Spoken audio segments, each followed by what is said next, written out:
Hi, it's Ellie. You found the Hidden Grove, and today I'm going to be doing a very exciting community tag that's been going around called One Deck Gone Wild. So it started where a group of us in a tarot Discord group, a bunch of friendly friends who also some have YouTube channels, some are just, tarot enthusiasts, kind of came together and brainstormed this tag. So we all kind of contributed a couple questions to our One Deck Gone Wild tag. So the concept is that it's sort of a choose your own adventure. There's something like 32, maybe 30 something questions, maybe. Yes, I will put all of the questions in the description box, but basically you choose however many questions you want and you answer them all about one deck, a single deck. So I have here the Guide in Hand Tarot. This was a very influential deck for me early on when I first started really getting into reading tarot for myself. I had always kind of been familiar with Rider-Waite-Smith symbolism and tarot in general because my mother used to read tarot when I was growing up. She was a Reiki healer and she would take clients in our home, and she also was a tarot reader early on in her life before I think when I was about 7 she went back to college to get her PhD, but before that she did Reiki and tarot, so I was always very familiar with the images. But recently, probably within the last 4 years, I started reading for myself and collecting decks, and this one was one of the, there's a fly, go away. This one was one of the very influential decks for me early on in reading for myself, like I said. So I guess that's the answer to the first question, which is why I picked this deck. I guess I might as well just start flipping through while I'm doing this. Probably should have done that while I was answering this question. But yeah, so when we were kind of spitballing questions for this tag, I remember seeing one question in the tarot group. Does this deck remind you of someone, or who does this deck remind you of? And in thinking of which deck I was going to pick, I immediately thought of this one because there's this one card, which I'll show you later in this deck, that I feel like just looks exactly like one of my friends. And every time I pull it, all I can think of is her. And that's kind of, since I got this deck, every time I pull that card, I think of her. So that was just kind of like, okay, I'll just use this deck since that one question stood out to me so much. But it is a collage deck. So the artist also kind of did paper cutouts of the minors that she pasted into the collage along with photographs, and there's also some sequins and things like that, and also her own drawing in there. So it's a mixed media collage deck, and I am a huge fan of collage, and this one just feels very soft and family oriented almost. I don't know. I really love this deck. There's a lot of images of families and children, and a lot of very nostalgic images for me. So, all right, without further ado, let's get into questions. The second question is, what is your favorite set of minors in the deck? And for the Guided Hand Tarot, my favorite set of minors is the 4s. I love these minors. I don't know why, it's just kind of my favorite. Oh, I realize my lighting is probably really bad right now. Hold on, I'm gonna get a light. All right, now that I have the light back, good lighting, I feel bad. I wish you had gotten to see these other cards in better lighting, but I guess you'll see the ones from the tag. These are just so lovely.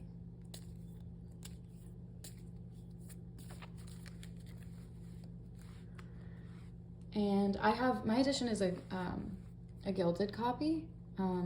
I bought this deck secondhand, so the person who originally had this deck, I guess, had an earlier edition. I don't think that they're gilded anymore, but you can still find them on Etsy. And yeah, so the fours, this is my favorite suit. I just love all the images here. I love this dreamlike state we have in the Four of Swords.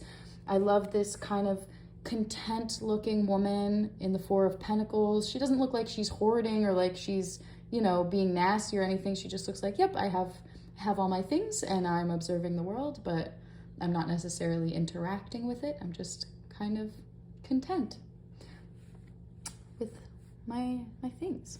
And then this guy in the Four of Cups, where he is actually interacting with the cup being offered to him, or maybe he's ignoring these three, not taking full advantage of all of the offerings around him, or maybe kind of neglecting other aspects of his self, maybe his lung health with his smoking. But I don't know, I think that's a good one too. And then this one, my favorite of the fours, with this little child in the middle. I don't know, maybe it's just me, but she looks so ready to go home. She looks so done. Her friends are playing and she's just kind of like, I am tired. I am ready to go home, which is perfect for me with the Four of Wands, because the Four of Wands represents a feeling of comfort and home and kind of coming home after a long day sort of energy, and having your friends around you to celebrate that. And this girl, she looks like she's just had a long day of either school or playing outside, and she just wants to, she's like, I'm done. Which I really relate to, because maybe that's not what this image is representing, but I feel like I see it here because I really relate to that idea where as a kid, and especially now, I will go out and be doing something, and then randomly in the middle, or not randomly, just after a certain amount of time, I'll just hit a wall and then be done and ready to leave. And it doesn't matter what I'm doing. Once I hit that wall, I gotta go. I'm not enjoying myself anymore. I guess it's maybe my social battery or just like meter of, yeah, I love the fours. So that's my favorite set of minors. Next question I chose is card that reminds you to relax. And I think this is kind of a general relaxation card for me, not just in this deck, but yeah, the Knight of Pentacles. Whenever this card comes up to me, for me in any deck I'm using, it's a reminder for me to slow down. I like the message in the Knight of Cups of deliberate action, of not jumping too quickly into anything, even though there is movement. It's more slow movement. It's not like the Knight of Wands, where we have just kind of impulsive action and doing before thinking. We have here slow, deliberate steps. And when I get this card, it reminds me to take a step back and look at the decisions I'm making and just slow down a bit. And plus there's a hippo. Oh my goodness, so good. So I love this card. It reminds me to relax, to slow down, to think deliberately. And I think sometimes when I get overwhelmed, I'll just kind of do things very quickly and forget that, you know, I just need to slow down. So there we go. Knight of Pentacles, reminding me to relax. Next is favorite representation of the color blue. And this deck has a lot of blues in it, but my two favorite cards that have the color blue are, we've looked at this one already, the Four of Swords, and then also the Three of Wands.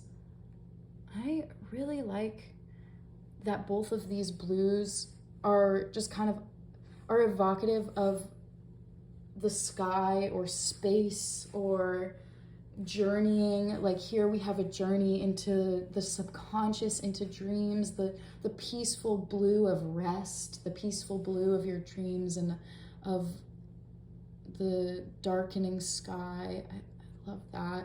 And then here we have the Three of Wands, where maybe you're looking at your situation from a different perspective, or looking at the things you've accomplished and getting ready for more action. And we're in this kind of realm of sky space, and we're almost like we're in the realm of the head, or of of the air, of the brain, and then we're looking down at the earth. We're looking down on how do we actualize our headspace, which is represented by this like blue sky. I love this card. I think it's a great Three of Wands representation, looking from kind of the head to the pentacle earth action space, which is through the window. Yeah, good card. Favorite blue representations. So the next question, what cards make you feel nostalgic? And I have two cards for this. In this deck, the whole deck kind of makes me feel a little bit nostalgic, just because there's a lot of representations of family and, you know, get that nostalgic feeling from tarot in general because of my mom. But here are the two most nostalgic cards. So first is the Temperance card. And this one for me, first of all, it's just so lovely. When I look back at my childhood, sometimes I get a little sad because the nostalgia of the peace and the happiness and the calm that I used to just kind of have this blissful sense of the world makes me miss it. But this card specifically, because these bowls remind me of the bowls that my grandma used to have in her house, like these kind of colorful ceramic, or I don't know what material that is. It's almost like a plasticky ceramic that my grandma used to have. I don't know if that's the same here, but these colorful bowls, it reminds me of my grandma. And then this one is nostalgic for me. We have the Seven of Wands here, and this boy holding his stick, I just remember going to the park and picking up sticks and pretending that I was, you know, fighting the world, or it was me against the world. And I feel like this childhood mentality of the imagination where you're out in the world on big adventures, that's kind of the energy I get from this card. Standing up for yourself in your imagination space. I'm powerful with my stick. Yes, that's how I felt as a kid too. All right.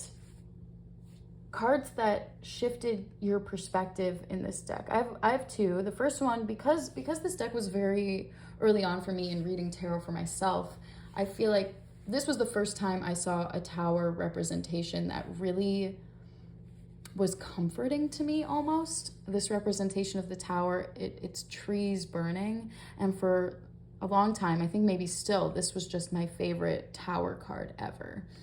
Because yes, the trees are burning, but also sometimes forests need to burn in order to promote new life. And I think that's a beautiful message and sort of a necessary destruction here. Not destruction that's scary, destruction that makes way for new life and new buds of plants.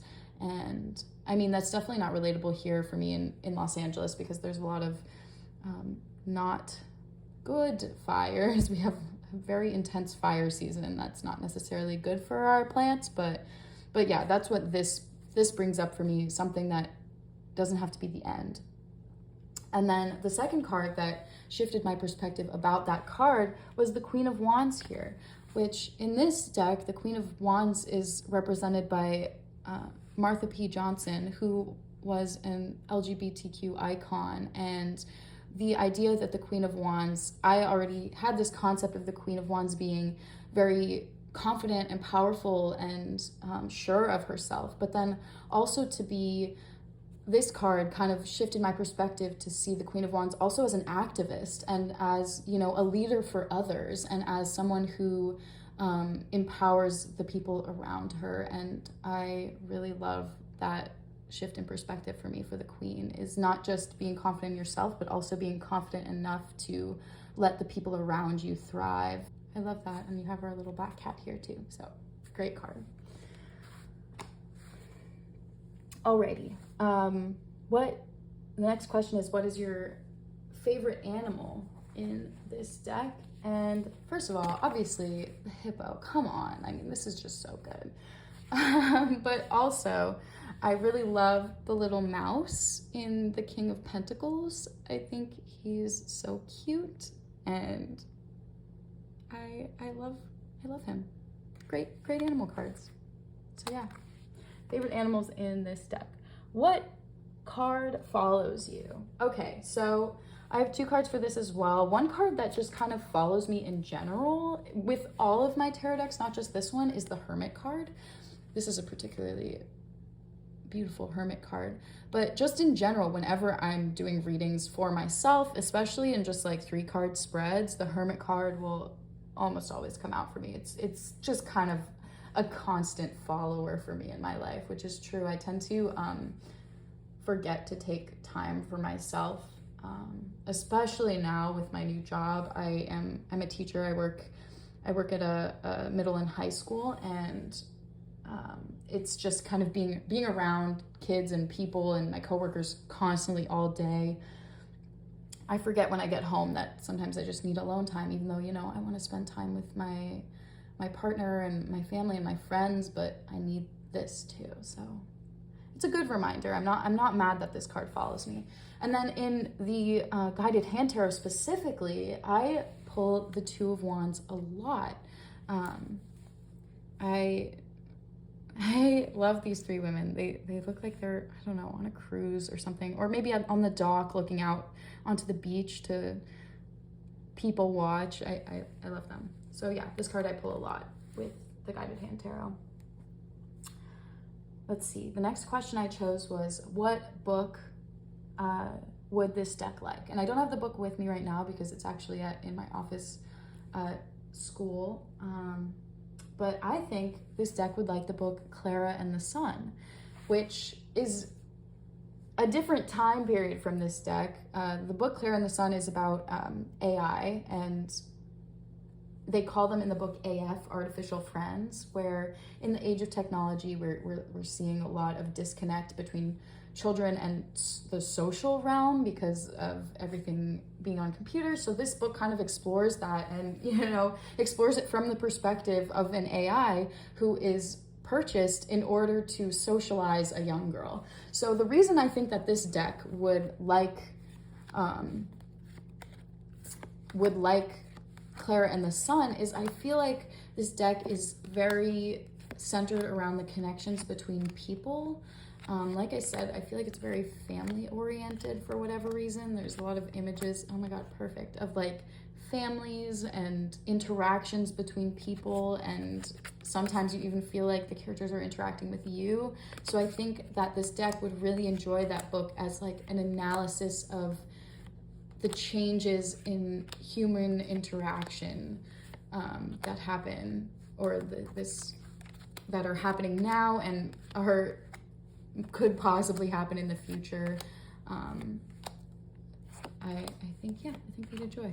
Also, it's a pretty easy read, so this deck feels very like easygoing, and like it would like a book that isn't too intense in the brain.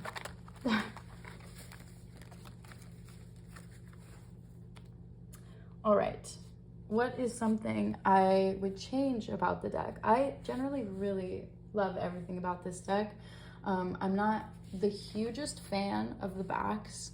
I don't know why, they just are maybe a little too pastel for me, but they're fine, like no real problems with them. But I think the one card which I have here that I would change about the deck is the Fool card, because it makes sense to me that the Fool would be represented by a child, but this child just does not look happy. I don't know. And I feel like when I think of the Fool, I think of, you know, this encouraging and excited and kind of carefree energy, and I don't see that in this child. So that's one card I would change, but I still get it. Like when I read this card, it doesn't make me upset. Like, yes, the Fool is a baby, sure, good, makes sense. Okay, what card would you hang in your house? I chose this card to hang in my bathroom because I think I would like it there, and I really like the birds, and if this could be a big print or something would be nice. I like this card a lot too. It's very motion oriented, perfect for the meaning of the card. So yes. Where does this deck want to go?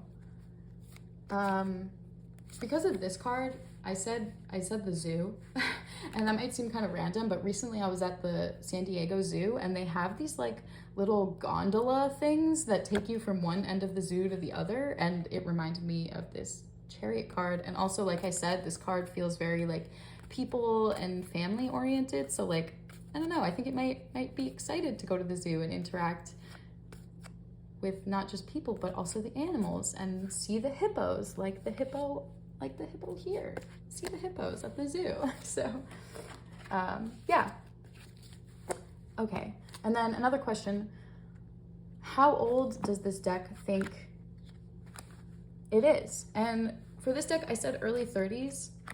Like, I feel like this deck kind of has this still young and child-brained energy, and not child-brained in a bad way, but just like still remembers the joy of childhood, but kind of is starting to like get their shit together, you know, like they are, you know, interacting with the pentacles, you know. I don't know, it doesn't feel like it's all over the place like maybe someone in their 20s would be. It feels like they still have an appreciation for the young side of themselves, and the child in themselves, but then are also starting to like, you know, create a more stable life. And that for me feels like early 30s. I don't know, to each their own though.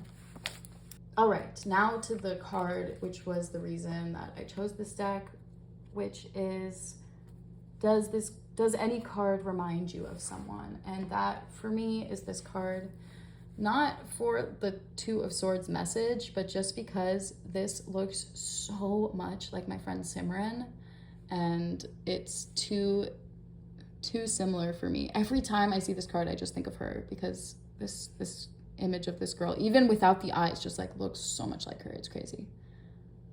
Hey Simran, good to see you. So yeah, that card.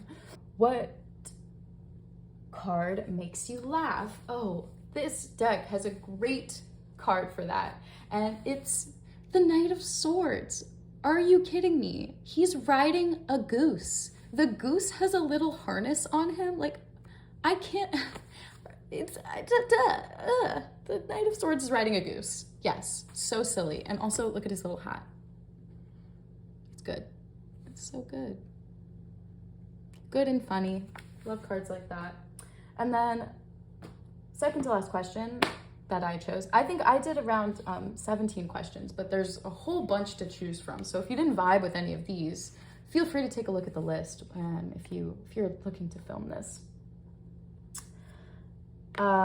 What is the outlier card of the deck? So for the outlier, I chose the Wheel of Fortune, and only because this is the only card in the deck that only uses, that doesn't have any other media besides the artist's own art, and like, so it's only paper cutouts and then drawings on paper from the artist to create this card. Like, there's no other images that are collaged in. It's just like her own paper work. I don't know. Why am I?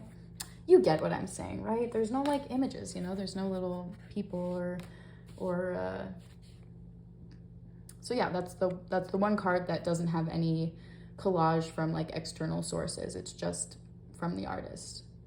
Yeah, and it's a very pretty card. Very pretty Wheel of Fortune.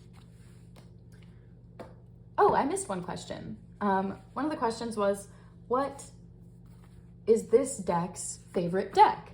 So I guess this is kind of cheating because, you know, this tag, I mean, you don't have to do this question. It's supposed to be only with one deck, but I'm gonna show one more deck. I won't take it out and like flip through, but I think this deck's favorite deck would be the Iris Oracle. I don't think I have to really explain that. These messages, like I said, they're like carefree but serious, like someone in their early 30s. I just think, yeah, this is a good match for the Guided Hand Tarot. And I don't know if they go well together. Maybe I'll do a test on that if I make a pair of like one of those perfect pairs videos, but alrighty. And then the last question that I'm gonna do, which I got this idea when I watched Thea at Garden Goddess Tarot, when I watched her VR to this tag. Oh, shuffle's great, by the way.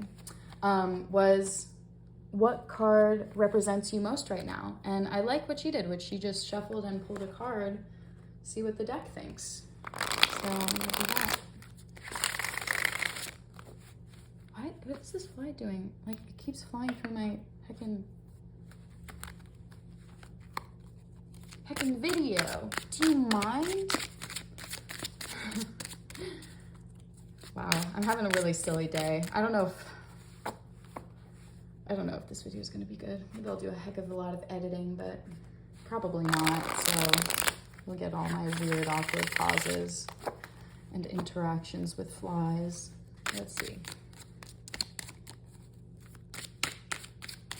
My hands are a little sweaty. This deck is not sticky, but it does stick to sweaty hands because I guess it's a little bit glossy, like the cardstock is like semi-gloss, so it's like that will stick to sweaty hands. Let's see. The Magician, ooh, alrighty. Guess I have to go make something of my day, make something happen. Let's pull some resources together. This is true, I actually have to lesson plan, so I have everything I need, time to go create it. Perfect. Alrighty, bye-bye.